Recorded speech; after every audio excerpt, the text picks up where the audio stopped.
Hello everyone, welcome to the third and last part of this lecture regarding 14 principles of management by Henry Fayol।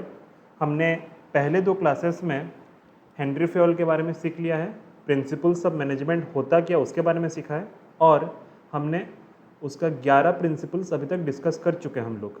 Okay, और ये last class है, clear. और last class में हम लोग बाकी जो 3 प्रिंसिपल लास्ट में बचा है उसको डिस्कशन करेंगे। ओके, तो हमारा ट्वेल्थ प्रिंसिपल जो है उसका नाम है सेंट्रलाइजेशन एंड डिसेंट्रलाइजेशन। क्या? Centralisation and decentralisation. प्रिंसिपल को समझाने से पहले मैं आप लोगों को इन दोनों वर्ड का मीनिंग बता देता हूँ। दोनों वर्ड एक दूसरे से पूरा अपोजिट है। ओके, दोनों वर्ड एक दूसरे से पूरा अपोजिट है। देखिए, सेंट्रलाइजेशन मतलब क्या होता है? सेंट्रलाइजेशन जब एक ऑर्गेनाइजेशन पे जब एक ऑर्गेनाइजेशन पे सारा डिसीजन बस एक ही अथॉरिटी ले रहा है तो उसको सेंट्रलाइजेशन बोल रहे हैं। Okay, central. ओके, सेंट्रलाइजेशन कहाँ से आया है? सेंटर से। ओके, जब एक ऑर्गेनाइजेशन पे सारा decision from the decision first decision to the last decision A to Z सारा डिसीजन सिर्फ एक ही गवर्निंग बॉडी या फिर एक ही डायरेक्टर या फिर एक ही मैनेजर सारा डिसीजन ले रहा है तो उसको हम सेंट्रलाइजेशन बोलेंगे। मतलब अगर ये डिसीजन मेकिंग बॉडी हुआ, अगर ये सर्किल डिसीजन मेकिंग बॉडी हुआ तो ये भी डिसीजन लेगा, ये भी डिसीजन लेगा, ये भी डिसीजन लेगा, ये डिसीजन भी लेगा और ये डिसीजन भी लेगा। इसका मतलब ये सारे जो काम हैं, ओके, इसके बारे में कुछ भी डिसीजन लेना हो, कुछ भी प्लानिंग करना हो, कुछ भी इसके बारे में सोचना हो तो ये अकेला गवर्निंग बॉडी ही इसका डिसीजन लेगा और ये सारे लोग मिलकर इसी को ही रिपोर्ट करेंगे। ओके, अपना जो काम करेंगे ये इसी को ही रिपोर्ट करेंगे। ओके, तो एक सेंटर पे ही सारा डिसीजन लिया जा रहा है, जो उनका बॉस है, जहाँ से ऑर्डर आ रहा है वो एक ही सोर्स है। क्लियर? उसको बोलते हैं सेंट्रलाइजेशन। दूसरा जो है डिसेंट्रलाइजेशन। डिसेंट्रलाइजेशन मतलब क्या? ऑर्डर गिविंग बॉडी या फिर जो डिसीजन मेकिंग बॉडी अलग अलग है। ओके, एक जगह से मतलब एक जगह से सारा डिसीजन नहीं आ रहा है। जो प्लानिंग या फिर जो विजनरी या फिर मिशन डिसाइड करना, प्लान या फिर विजन या फिर मिशन या फिर कंपनी का गोल डिसाइड करना एक आदमी का काम है, जो कि टॉप लेवल मैनेजमेंट बैठे हैं, ये डायरेक्टर लोग, मैनेजर लोग, CEO लोग। ओके, ये लोग डिसीजन मेकिंग इनका पावर है। लेकिन जो बाकी जो काम हो गया छोटे लेवल पे, जो ग्राउंड लेवल पे जो काम होता है कि सपोज हमको अगर बड़े मतलब टॉप लेवल मैनेजमेंट डिसाइड कर दिए कि हमको ये साल इतना प्रोडक्शन करना है, बस वो लोग वो डिसीजन लेंगे कि हमको ये साल इतना प्रोडक्शन करना है, 50,000 यूनिट्स हमको प्रोडक्शन करना है, टॉप लेवल मैनेजमेंट डिसाइड कर दिया। ओके, सेंट्रलाइजेशन पे क्या होता है बोलो? सेंट्रलाइजेशन पे क्या होता है कि फ्रॉम द फर्स्ट डिसीजन कि ज़्यादा प्रोडक्शन करना है, 50,000 यूनिट्स प्रोडक्शन करना है, वहाँ से लेकर कहाँ से मटेरियल आएगा प्रोडक्शन के लिए, कौन प्रोडक्शन करेगा, ओके, कौन सा एम्प्लॉय वो प्रोडक्शन प्रोसेस पे काम करेगा, सारा डिसीजन एक ही गवर्निंग बॉडी लेता है सेंट्रलाइजेशन पे। लेकिन डिसेंट्रलाइजेशन पे क्या होगा? गवर्निंग बॉडी जो हमारा टॉप लेवल मैनेजमेंट है वो सिर्फ ये डिसाइड करेगा कि हमको ये साल में 50,000 यूनिट्स प्रोडक्शन करना है। लेकिन जो दूसरा डिसीजन हो गया, दूसरा जो क्वेश्चंस हो गया, जैसे कि मटेरियल कहाँ से आएगा, सप्लायर हमको कौन मतलब सप्लाई करेगा सामान, कौन प्रोडक्शन करेगा, कौन सा एम्प्लॉय वो काम पे लगेगा, कितना टाइम लगेगा, ये सब अलग अलग डिपार्टमेंट में डिवाइड कर दिया जाएगा। डिसेंट्रलाइजेशन मतलब एक ही जगह से सारा ऑर्डर नहीं आएगा। ओके, हर एक काम के लिए अलग अलग डिपार्टमेंट होगा। ओके, तो डिसेंट्रलाइजेशन का हम लोग डायग्राम ऐसे कर सकते हैं कि यहाँ से ऑर्डर आएगा, यहाँ पर काम करेंगे, ये फिर दूसरा ऑर्डर देगा कुछ काम करने के लिए, ये कुछ दूसरा ऑर्डर देगा, फिर ये काम इसके नीचे जो होगा वो इसको ऑर्डर देगा। ओके, मतलब डिसीजन मतलब काम को ना ये लोग 3 हिस्से में डिवाइड कर देंगे, 3 हिस्से या फिर जितना हिस्से उनको डिवाइड करना डिवाइड कर देंगे कि ये ऑर्डर, ए का ऑर्डर बी फॉलो करेगा और बी का ऑर्डर सी फॉलो करेगा। ओके, इनके पास भी ऑथोरिटी रहता है डिसीजन लेने का। ओके, इनके मतलब ए का पास भी ऑथोरिटी रहता है, बी के पास भी ऑथोरिटी रहता है, सी के पास भी ऑथोरिटी रहता है। क्लियर? और सी काम करके बी को रिपोर्ट करेगा, बी काम करके ए को रिपोर्ट करेगा। ओके, तो decentralisation, the decision making power has been divided among various stages of management. Okay, the decision making power has been divided among the various stages of management. On the other hand, in the case of centralization, the decision making power remains with only the single body. Okay, तो आप लोग ये explanation से ये तो समझ गए होंगे कि कैसा टाइप का ऑर्गेनाइजेशन पे सेंट्रलाइजेशन चलता है और कैसे टाइप का ऑर्गेनाइजेशन डिसेंट्रलाइजेशन चलता है। तो कोई बताएंगे? सेंट्रलाइजेशन चलता है छोटे ऑर्गेनाइजेशन पे। ओके, सेंट्रलाइजेशन चलता है छोटे ऑर्गेनाइजेशन पे जहाँ पे the volume of work is very less. Okay, जहाँ पर वॉल्यूम ऑफ वर्क बहुत छोटा रहता है, बहुत कम रहता है, वो लोग कम काम करते हैं, उनको ज़रूरत नहीं पड़ता, एक आदमी सारा संभाल लेता है। ओके, लेकिन जब ऑर्गेनाइजेशन बड़ा हो जाता है, उनका काम बड़ा हो जाता है, मतलब एक आदमी से संभलना वो मुश्किल रहता है।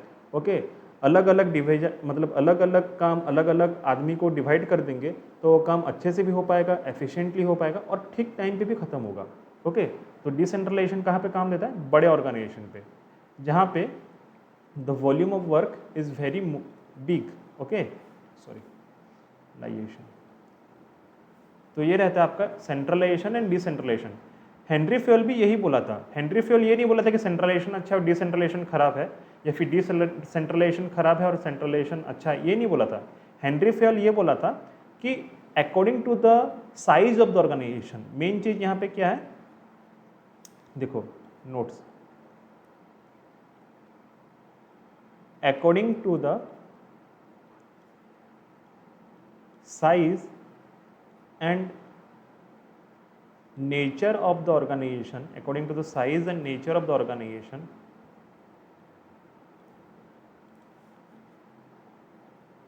the management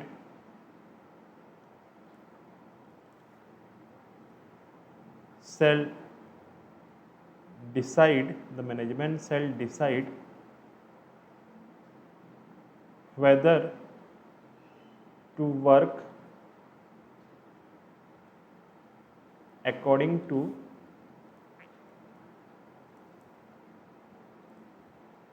centralization or decentralization। Okay, दोनों का मीनिंग लिखेंगे कि सेंट्रलाइजेशन क्या होता है और डिसेंट्रलाइजेशन क्या होता है। देखो,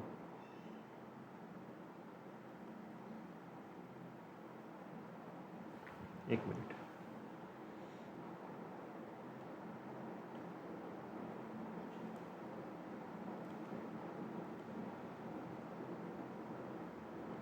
centralization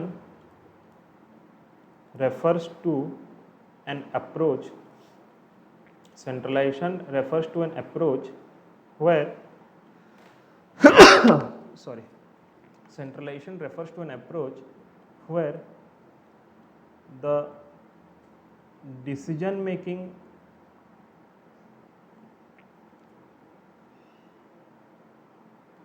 authority or the power of giving orders remains with a single body,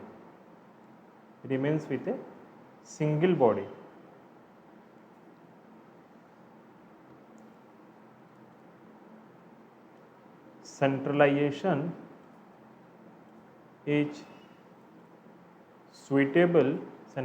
is suitable in case of small organization. Okay, centralization is suitable in case of small organization. Okay, on the other hand, decentralization is an approach, decentralization is an decentralization is an approach where only the decision making power remains with the top level management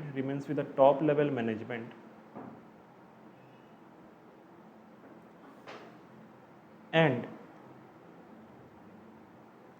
all other small decisions are delegated to lower or middle level managers. Okay, तो ये होता है आपका centralisation and decentralisation. Clear? फिर जो second last हमारा जो है 13 नंबर है इनिशिएटिव। Okay, initiative. यहाँ पर हेनरी फेयोल ये बोलना चाहते हैं, यहाँ पर इनिशिएटिव मतलब क्या, आगे आके आप लोग भी कुछ कंट्रीब्यूट करो। ऐसा नहीं कि बस आपको अपने बॉस एम्प्लॉय लोगों को ये बोल रहे हैं हेनरी फेयोल कि ऐसा नहीं है कि आप लोग अपने बॉस से सिर्फ ऑर्डर लेते रहो और यस यस नो नो करते रहो। नहीं, ऐसा नहीं है। आपको मतलब एम्प्लॉयज़ लोगों को अपने से भी कुछ, अगर उनको अच्छा लग रहा है, अपने से भी कुछ उनका ओपिनियन देना चाहिए मैनेजमेंट को, अपने से ही कुछ डिसीजन देना चाहिए, अपने से ही कुछ सजेशन देना चाहिए।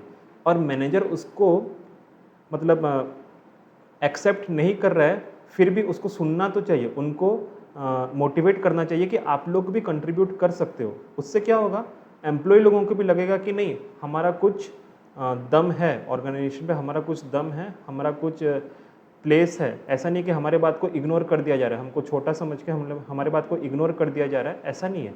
उनको भी लगेगा कि नहीं, हमारा भी कुछ रेस्पेक्ट है ऑर्गेनाइजेशन पे, हमारा भी पॉइंट ऑफ व्यू सुना जाता है, कंसिडर किया जाता है। आपको एक एग्जांपल बताता हूँ। एक बार क्या होता, जब कोलगेट, ओके, कोलगेट जो टूथपेस्ट, कोलगेट जब मार्केट पे नया नया आया था, ओके, कोलगेट टूथपेस्ट जो मार्केट पे नया नया आया था, तो उसका सेल नॉर्मल चल रहा था, मतलब जितना उसका एक्सपेक्टेशन था उसके हिसाब से उतना उनका सेल नहीं जा रहा था। सपोज अगर उनका एक्सपेक्टेशंस है कि साल में हम लोग 100 करोड़ का सेल करेंगे, ओके, उनका नहीं जा रहा था, उनका 60 करोड़ या फिर 70 करोड़ वैसे जाता था।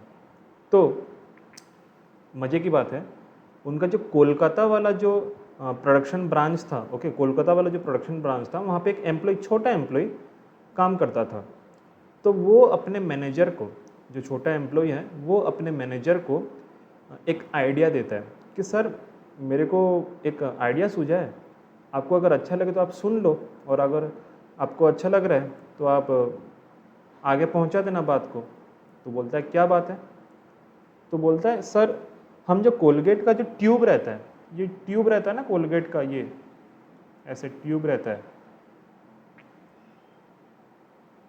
ऐसे जो ट्यूब रहता है कोलगेट का,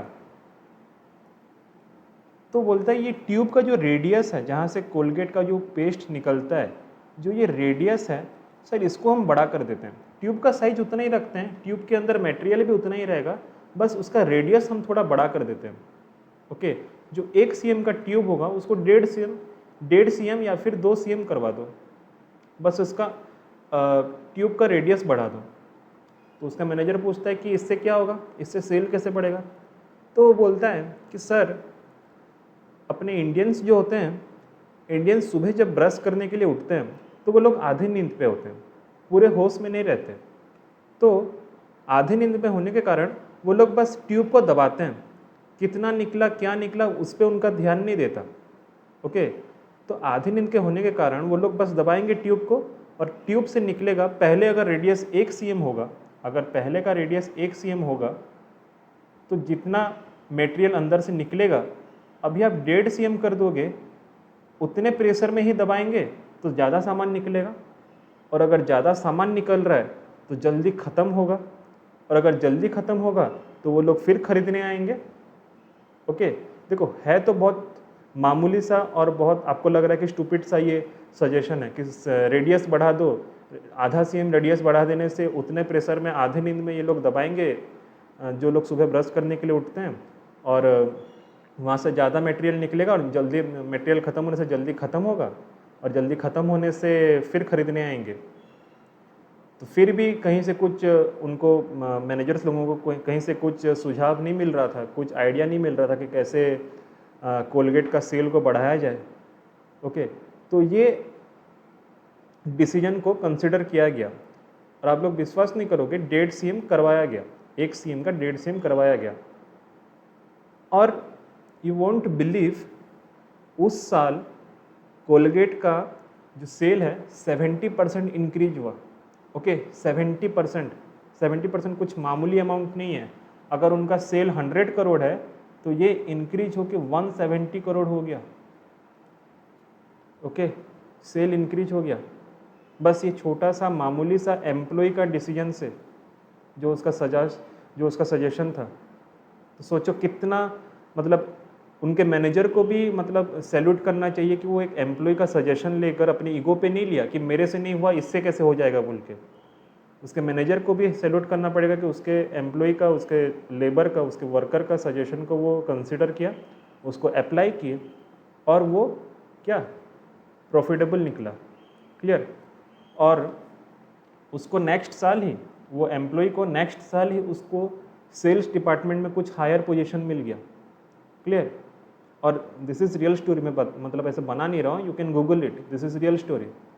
तो ये बोलता है, हेनरी फेयल भी यही बोलते हैं कि आप, ऐसा नहीं है कि छोटे आदमी से कुछ सजेशन आ रहा है तो उसका बात नहीं सुनेंगे, एक छोटा छोटा आदमी भी 70% सेल बढ़ा सकता है। ओके, तो ये है इनिशिएटिव। तो लिखो, इनिशिएटिव क्या होता है? In an organization, the manager shall motivate his employee to come forward and give their point of view and suggestion. Give their point of view and suggestion. Okay. This will bring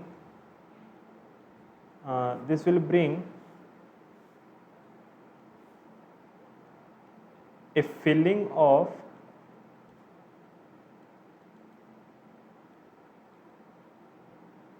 self-confidence among the employees. Okay, and they will be what? Motivated during the course of work, मतलब अपने काम के time पे वो लोग motivated रहेंगे कि हमारा बात भी सुनता है अपना मैनेजर। ओके, तो ये रहता है इनिशिएटिव। आप लोग कभी भी जब वीडियो का स्टार्टिंग करते हो ना, तो ड्यूरेशन के ऊपर मत जाना। ड्यूरेशन लंबा रहता है, हाँ बोल रहा हूँ क्योंकि मैं क्लास पे नोट्स लिखवाता हूँ। अगर मैं क्लास पे नोट्स नहीं लिखवाता तो ऐसे ही बस समझा देने से वीडियो का ड्यूरेशन शॉर्ट हो जाएगा। ओके, तो आप लोग ड्यूरेशन देख के वीडियो देखना बंद मत कर दो। ओके, आप स्किप कर दो, नोट्स लिखने का जो टाइम है उसको स्किप कर दो। एक बार नोट्स में लिखना ख़त्म कर दिया तो उसको पॉज करके आप लोग लिख दो, आप बस नोट कॉन्सेप्ट को समझो। ओके, आपका ये सब वीडियो आपका एग्जाम के रिवीजन के टाइम में बहुत अच्छे से काम आएगा। देखो, last 14th principle, esprit de corps. ये इंग्लिश लैंग्वेज नहीं है, ओके, ये लैटिन लैंग्वेज है। Esprit de corps, esprit de corps ये बात करता है टीम स्पिरिट के बारे में। किसके बारे में बात करता है? Team spirit. Okay, team spirit, team spirit के बारे में बात क्यों करना है? क्योंकि मैनेजर जो मैनेजमेंट है, मैनेजमेंट एक अकेला आदमी का नहीं है, मैनेजमेंट में एक group of people. Okay, work force बोलते हैं ना हम लोग, वर्क फोर्स मतलब number of people, group of people काम करते हैं। और यूनिटी ऑफ डायरेक्शन में हम लोग क्या पढ़े थे? सब लोग अलग अलग काम करने के बावजूद सबका डायरेक्शन, सबका गोल एक ही होता है। ओके, तो उनके अंदर क्या रहना चाहिए? Team spirit. टीम स्पिरिट मतलब हम लोग एक हैं, हम लोग। टीम और ग्रुप में फ़र्क क्या होता है? एक ग्रुप में और टीम में फ़र्क क्या होता है? आप लोग कभी सोचे हो? ग्रुप में और टीम में फ़र्क क्या होता है?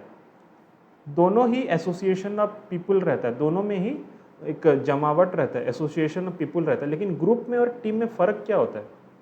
फ़र्क रहता है, इसलिए तो दो अलग अलग वर्ड है। ओके, आपको बताऊं, ग्रुप मतलब ग्रुप स्पिरिट कभी सोचे हो? द इंडियन क्रिकेट ग्रुप कभी सोचे हो आप लोग? इंडियन क्रिकेट टीम क्यों बोलते हैं? इंडियन क्रिकेट ग्रुप क्यों नहीं बोलते? ग्रुप ग्रुप क्या होता है? ग्रुप में it is an association of person. Okay, it is an association of person where everyone has their own personal aim. Group में क्या होता है? जो लोग भी काम करते हैं बस वो लोग साथ में काम करते हैं, उनका एम सेम नहीं रहता, उनका अलग अलग काम रहता है, उनका अलग अलग मोटो रहता है, अलग अलग एम रहता है। लेकिन टीम, टीम क्या होता है? They work together, they work together to achieve एक कॉमन गोल। इनका गोल ना सेम रहता है, to achieve a common goal. Okay, unity of direction में हम ये तो पढ़े थे। जो इंडियन क्रिकेट टीम क्यों खेलता है? सब प्लेयर अपना अपना खेलते हैं कि टीम को जिताने के लिए खेलते हैं? सब लोग टीम को जिताने के लिए खेलते हैं। ओके, इसलिए उनको इंडियन क्रिकेट टीम बोला जाता है, ना कि इंडियन क्रिकेट ग्रुप बुलाते हैं। Okay,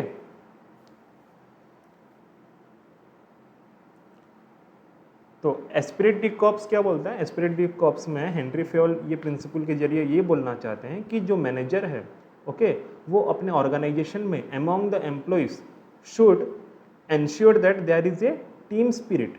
okay, there should be a team spirit. अगर टीम स्पिरिट रहेगा तो सब एक दूसरे को हेल्प करके काम करेंगे, नहीं तो सब अपना अपना सोचेंगे और फिर अपना अपना सोचने से वही होगा वट इंडिविजुअल इंटरेस्ट को आगे करके ग्रुप वाला जो जनरल इंटरेस्ट है, कंपनी का जो इंटरेस्ट है, उसको पीछे कर देंगे, जिसमें कंपनी का ही नुकसान होगा।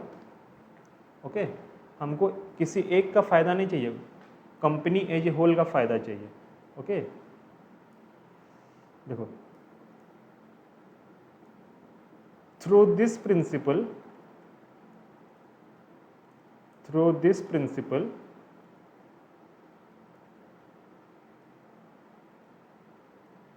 Fayol wanted to say that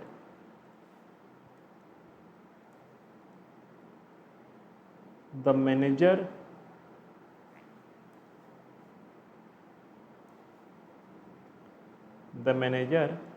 shall bring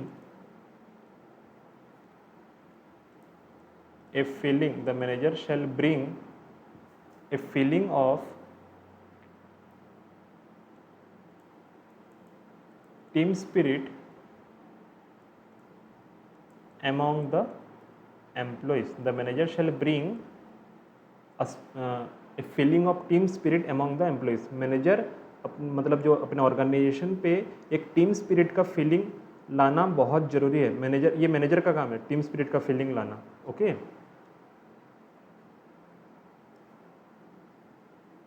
he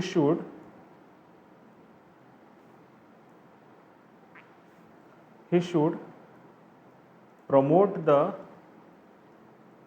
culture, he should promote the culture of we rather than I. Okay, manager को कैसा कल्चर प्रमोट करना चाहिए, वी मतलब हम, ना कि मैं। ओके, आई नहीं, मैं नहीं, मेरे लिए नहीं, कौन सा कल्चर को फॉलो करना चाहिए, वी मतलब हमारे लिए, हमारा ऑर्गेनाइजेशन, ओके, हमारा गोल, ओके, हमारा प्रॉफिट, हमारा लॉस। क्लियर? तो there should be a feeling of what, team spirit. Okay, तो हमारा कंप्लीट हो गया 14 principles, 14 principles of Henri Fayol. Clear? तो आज लास्ट क्लास में हम लोग अभी लास्ट पार्ट में क्या क्या पढ़े, centralisation, decentralisation. Okay, according to the organisation, according to the size of the organisation there should be centralisation and decentralisation. Okay, फिर हम पढ़े इनिशिएटिव कि एम्प्लॉयज़ को भी आगे आके उनका पॉइंट ऑफ व्यू रखना चाहिए। और लास्ट में पढ़े esprit de corps. Esprit de corps मतलब team spirit, there should be a feeling of team spirit among the employees. अब 14 प्रिंसिपल्स खत्म तो हो गया, याद कैसे करना है? देखो, मैं ना आपके लिए एक मेमोरी टेक्निक बनाया हूँ, और मेमोरी टेक्निक ना हमेशा फ़नी रहता है। ओके, तो आप लोग इसको बस मज़े लेने के लिए मत सुनो, आप लोगों का बहुत हेल्प होगा ये मेमोरी टेक्निक से। ओके, हम लोग मेमोरी टेक्निक से ट्राई करते हैं कि हेनरी फेयोल का 14 प्रिंसिपल्स इसमें आ रहा है कि नहीं। ओके, तो मेमोरी टेक्निक है ASURCODEI, असुर कोड। ओके, इसका कुछ लॉजिक नहीं रहता। ओके, मेमोरी टेक्निक का कुछ लॉजिक नहीं रहता। तो ये क्या है, असुर कोड, और लास्ट में एक तो आई है। ओके, असुर कोड। ए फॉर, एक मिनट, A for authority and responsibility. A for क्या, authority and responsibility. S for, तीन है, क्या क्या, subordinate of individual to general interest. Okay, एक है स्केलर चेन, और लास्ट है स्टेबिलिटी। ओके, यू फॉर दो है, यूनिटी ऑफ कमांड और unity of direction. Okay, R for क्या, आर फॉर क्या, एक मिनट, R for remuneration. Okay, R for remuneration.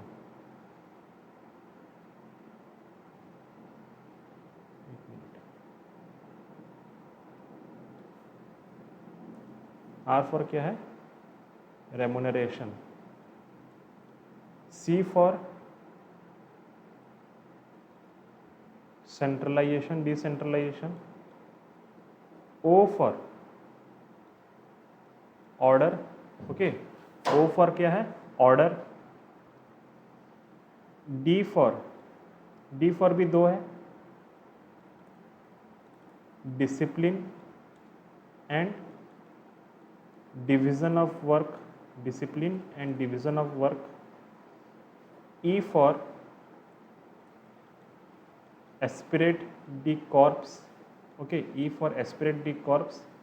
और लास्ट आई फॉर क्या बचा, इनिशिएटिव। ओके, कितना बार 14 हो गया क्या, 1 2 3 4 5 6 7 8 9 10 11 12 13, और एक कौन सा बच गया, देखते हैं।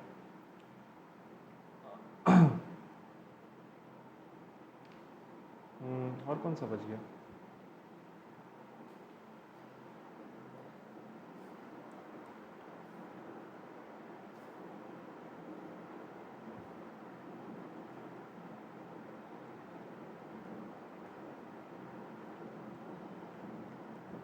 ऑर्डर तो हो गया, O for equity. Okay sorry, equity एक बच गया था। ओके, एस्पिरेट डी कॉर्प्स के साथ इक्विटी एक बच गया था। ई फॉर एस्पिरेट डी कॉर्प्स है और इक्विटी है। तो 14 प्रिंसिपल हो गया आपका, क्लियर।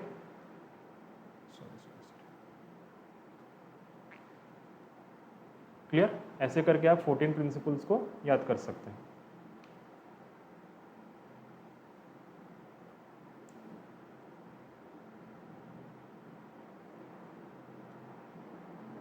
असुर कोड, ओके।